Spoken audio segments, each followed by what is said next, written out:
ये कहानी एक छोटे से जंगल की है जहाँ बहुत सारे पक्षी रहते थे। यहाँ कोई भी जानवर नहीं रहता था। सारे पक्षी खुशी खुशी अपनी जिंदगी बसर कर रहे थे। इस जंगल में भोजन की तो बिल्कुल भी कमी ना थी, क्योंकि इस जंगल में बहुत सारे आमों के दरख्त थे। वो सारा दिन पक्षी आम खाते रहते थे। जब भी किसी पक्षी का मन होता तो वो पेड़ पे जाता और एक आम तोड़ के खा लेता। और कभी भी कोई पेड़ किसी पक्षी को फल तोड़ने से मना नहीं करता था। इसी जंगल में पक्षियों का सरदार पेड़, महाराज पेड़, बड़ा पेड़ रहता था, जिसे सब पक्षी महाराज पेड़ कहते थे। वो सबका महाराज था। जंगल के सारे पेड़ उस महाराज पेड़ से बहुत डरते थे। अगर कभी भी कोई भी पेड़ महाराज पेड़ की बात ना माने तो उसकी शामत आ जाती थी। बड़ा पेड़ बहुत ही दयालु था और रहमदिल था। इसी जंगल में एक उल्लू महाराज थे। वो जंगल के परिंदों की बड़ी अच्छी देखभाल करते थे और बड़े अच्छे तरीके से अपनी जिम्मेदारी निभा रहे थे। अरे गौरी कौवी, मुझे बहुत तेज भूख लगी है। तुम ऐसा करो, मेरे लिए एक आम तोड़ के ला दो। मुझसे भूख से उड़ा नहीं जाता। अरे कालू, मुझसे नहीं होता। मुझे भी भूख लगी है, लेकिन मैं तुम्हारी नौकर नहीं हूँ जो आम ला के दूं। भूख लगी है तो जाके खा लो, बल्कि मेरे लिए भी एक ले आना। अरे गौरी, तुम ऐसा ना करो, मेरे पेट में चूहे कूद रहे हैं। चलो ऐसा करते हैं, ना तुम मेरे लिए लेके आओ ना मैं तेरे लिए लेके आता हूँ। दोनों चलते हैं, जाके खा आते हैं। हाँ, ये ठीक है, चलो चले। अब रास्ते में मेरे से झगड़ना मत। फिर कालू कौवा और गौरी कौवी उड़कर आम खाने के लिए चले जाते हैं। कालू कौवा और गौरी कौवी एक आम के पेड़ के पास आते हैं और दोनों अपना अपना आम तोड़कर मजे मजे से खाना शुरू कर देते हैं। वाह जी गौरी कौवी, ये आम तो बहुत ही मीठा और स्वादिष्ट है। मेरा अगर पेट इजाजत देता तो मैं सबको तोड़ के आज ही खा जाता, लेकिन क्या करूं, पेट ही फुल हो गया है। नहीं कालू कौवे, तुमने बस एक आम खा लिया है ना, तो अब यहाँ से चले जाओ। अगर तुमने सारे आम खा लिए तो आम खत्म हो जाएंगे। हमारा क्या बनेगा? हम क्या खाया करेंगे? तुम अब जाओ दोनों यहाँ से। अरे तोते, तुम तो मेरे साथ बात ना करो। तुमने जो कल मेरे साथ किया है वो मैं पूरी जिंदगी नहीं भूलूंगा। अरे कालू, तुमने मुझे क्यों नहीं बताया? इस तोते ने तुम्हारे साथ क्या किया है कि तुम इसे पूरी जिंदगी माफ नहीं करोगे? मुझे भी बताओ। गौरी कौवी, इसने कल तोते ने महाराज से मेरी शिकायत की है। उसे कहने लगा कि मैं सारे आम तोड़ के खा जाता हूँ, बहुत ज्यादा खाता हूँ। वो तो हमारे महाराज बहुत ही दयालु किस्म के आदमी हैं, इसलिए उन्होंने मुझे कुछ नहीं कहा। लेकिन वो क्या सोचते होंगे मेरे बारे कि मैं शायद इतना भूखा हूँ। लेकिन गौरी, तुम्हें तो पता है ना मैं दिन में कितने फल खाता हूँ, बस 2-3 ही तो खाता हूँ। कालू, इसीलिए तो मैं इस चुगलखोर के मुंह नहीं लगना चाहती, क्योंकि ये हर वक्त किसी न किसी की चुगली ही करता रहता है। तोते होते ही चुगलखोर हैं। अरे गौरी कौवी, मुझे भी तुमसे बात करने का कोई शौक नहीं है। वो जो बात सच थी मैंने महाराज को वही बताई थी, मैं झूठ नहीं बोलता। चलो गौरी, यहाँ से चलते हैं। इस गंदे और चुगलखोर तोते के मुंह नहीं लगना चाहिए हमें। चलो यहाँ से उड़ के चलते हैं वापस। इसके बाद कालू कौवा और गौरी कौवी वहाँ से उड़ के वापस चले जाते हैं। अगले दिन एक कबूतर कालू महाराज का संदेश लेकर उल्लू महाराज के पास आता है। अरे उल्लू महाराज, दूसरे जंगल के कालू महाराज ने आपके लिए ये संदेश भेजा है। आप इस संदेश को पढ़ ले। तुम ही पढ़ के सुनाओ, इसमें क्या लिखा है? मेरी ऐनक गुम हो गई है। अच्छा उल्लू महाराज, मैं पढ़ता हूँ। इसमें लिखा है कि कल के दिन कालू महाराज इस जंगल में आपसे यानी कि उल्लू महाराज से मिलने के लिए आएंगे। फिर जब अगली सुबह का सूरज निकलता है तो थोड़ी देर बाद कालू महाराज उल्लू महाराज से मिलने उल्लू महाराज के जंगल में आ जाते हैं। आइए आइए कालू महाराज, आपका हमारे जंगल में हम आपको खुशामदीद कहते हैं और बहुत बहुत स्वागत करते हैं। अरे उल्लू महाराज, बहुत खूब। मैं तो यहाँ देख के हैरान हूँ कि आपके जंगल में इतने आम के पेड़ कहाँ से आ गए। हमारे जंगल में तो एक भी आम नहीं मिलता। हम ढूंढ तक जाते हैं, सिर्फ एक पेड़ था, वो भी सूख गया। और तुम्हारे जंगल में तो मुझे लगता है कभी भी भोजन की कमी नहीं होती होगी। मैं सोच रहा हूँ कि क्यों ना हम कुछ चीजें शेयर कर ले। कुछ आप हमारे जंगल की ले ले और मैं कुछ आपके जंगल की ले लेता हूँ। मिसाल के तौर पे आप मेरे जंगल में सैर कराना और मैं आपके जंगल से कुछ खाना शाना ले जाया करूंगा, क्योंकि मेरे जंगल में पक्षी ज्यादा हैं, उनके लिए भोजन का बड़ा मसला रहता है। अगर आप इजाजत दें तो हम अपने जंगल के कुछ पक्षी यहाँ भेज दिया करें और वो यहाँ से कुछ भोजन, कुछ आम, कुछ चीजें ले जाया करें, ताकि हमारा गरीब जंगल जो है उसके पंछी जो है वो कुछ खा पी सके। और फ्रूट की तो बहुत कमी होती है हमारे पास। अरे कालू महाराज, क्या बताएं आपको, ये आपको नजर तो आते हैं बहुत आम है, लेकिन असल में वजह क्या है मैं आपको बताता हूँ। जब भी हम आम को हाथ लगाने की कोशिश करते हैं तो दरख्त हमारे साथ लड़ पड़ते हैं और वो जो भी परिंदा उसके ऊपर जाके बैठता है उसको नीचे दे मारता है और वो कहता है खबरदार हमारा आम चोर तोड़ा। तो हम तो बहुत परेशान हैं। हम कहते हैं कि हमारे जंगल में आम भी इतने हैं लेकिन हम खा भी नहीं सकते, तो इसलिए हम खुद मजबूर हैं, क्योंकि हम भी इन आमों को नहीं खा सकते। हम भी इधर से भोजन खाकर गुजारा करते हैं, क्योंकि इन दरख्तों का एक बड़ा महाराज है, बड़ा दरख्त, वो हमें आम नहीं खाने देता। उन्होंने दूसरे दरख्तों को मना किया हुआ है कि किसी परिंदे को आम को हाथ भी ना लगाए और मुंह भी ना लगाए। तो इसलिए हम खुद इस सोच में पड़े हैं कि हम क्या करें।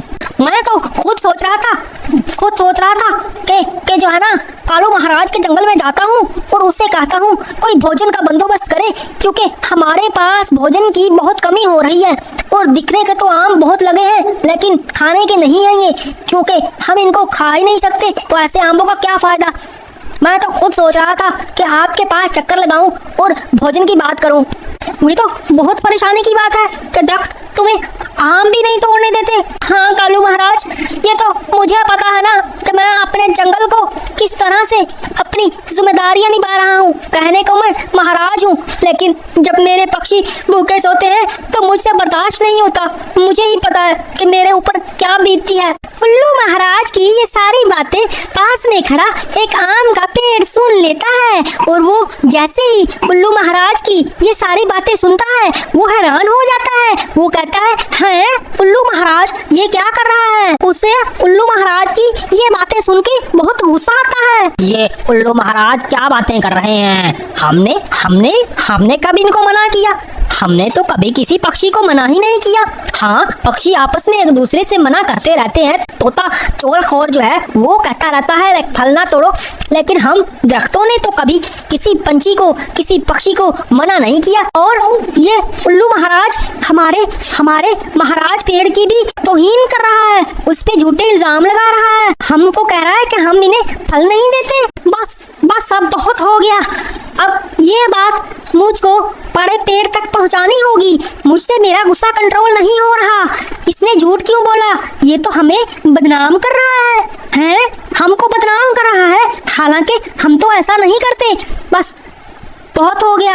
अब ये बात महाराज को आज ही बताता हूँ। फिर वो आम का पेड़ ये बात अपने साथ वाले पेड़ को बताता है और उसके साथ वाला पेड़ उसके साथ वाले पेड़ को और उसके साथ वाला उसके साथ वाले को, और इस तरह ये बात फैलती फैलती पहुँच जाती है महाराज के पास, जो बड़ा पेड़ है। बड़ा पेड़ महाराज गुस्से में आ जाता है। अरे उल्लू महाराज ने हमारे साथ बहुत बुरा किया है और हमने तो कभी किसी पक्षी को अपने से आम खाने का मना नहीं किया। हम तो चाहते हैं कि वो आम खाए, लेकिन उसने ऐसा क्यों किया? ये हमारे दरख्तों को, हमारे सारे दरख्तों को बदनाम कर रहा है।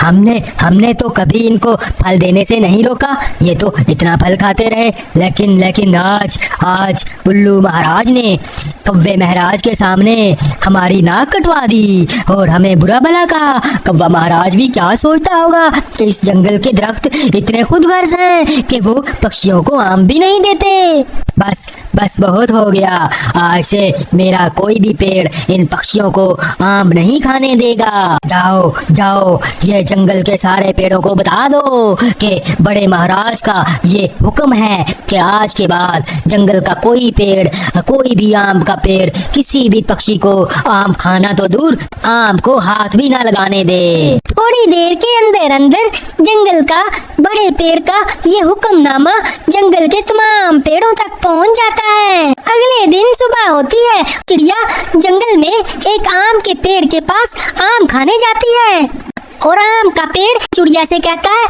यहाँ से चले जाओ, आप आम ना तोड़ना मुझसे।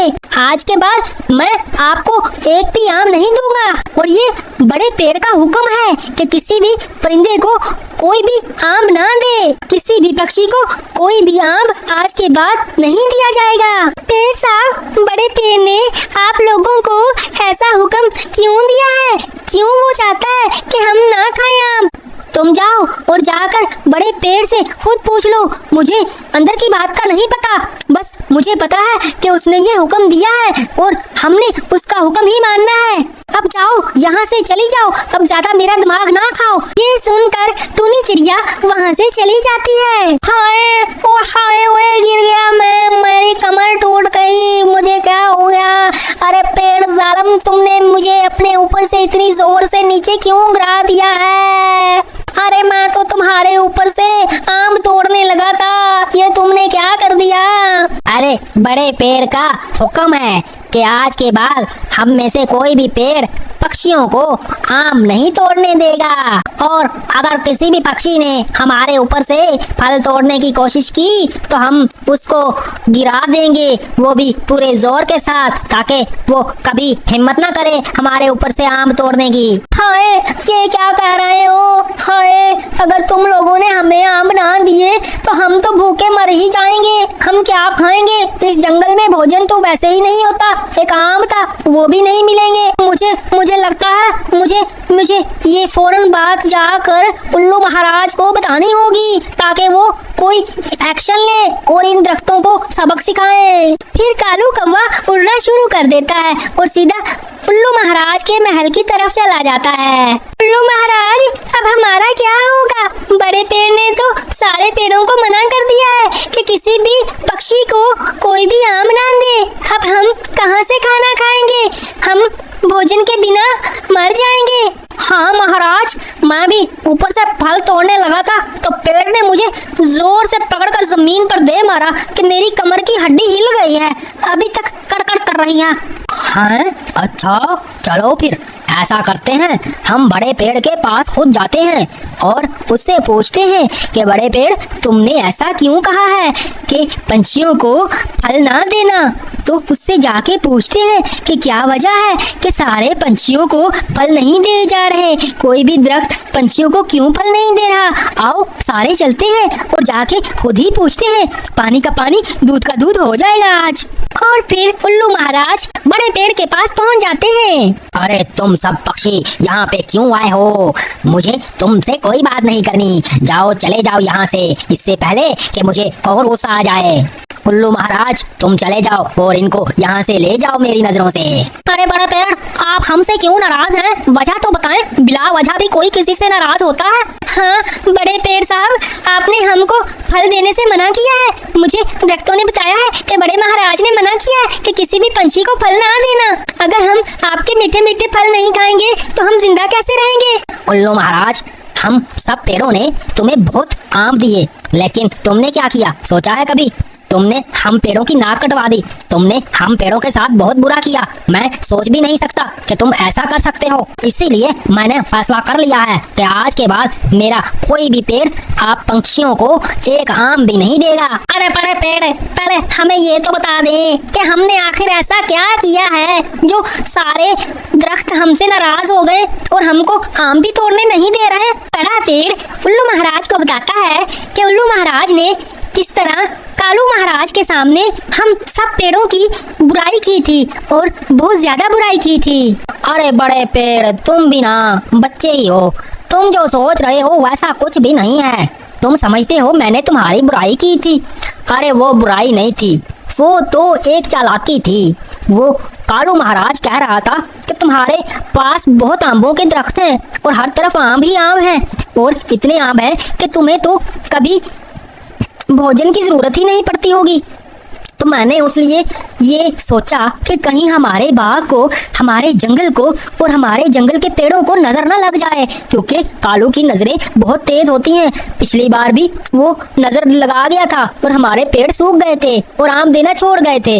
तो मैंने सोचा कि मैं उसको उल्लू बना दूं। मैंने उसे कहा कि हमारे पेड़ तो हमें आम देते ही नहीं है। कोई भी परिंदा जब आम खाने जाता है तो वो आम तोड़ने ही नहीं देते, वो आम को हाथ ही नहीं लगाने देते। तो इसमें मैंने ये तो नहीं कहा कि तुम्हारी बुराई की, मैंने सोच समझ के ये बात की थी कि उसकी नजर न लग जाए। हालांकि मुझे तो पता है आप तो बहुत अच्छे हैं, आपने तो कभी हमें एक आम लेने से भी नहीं रोका।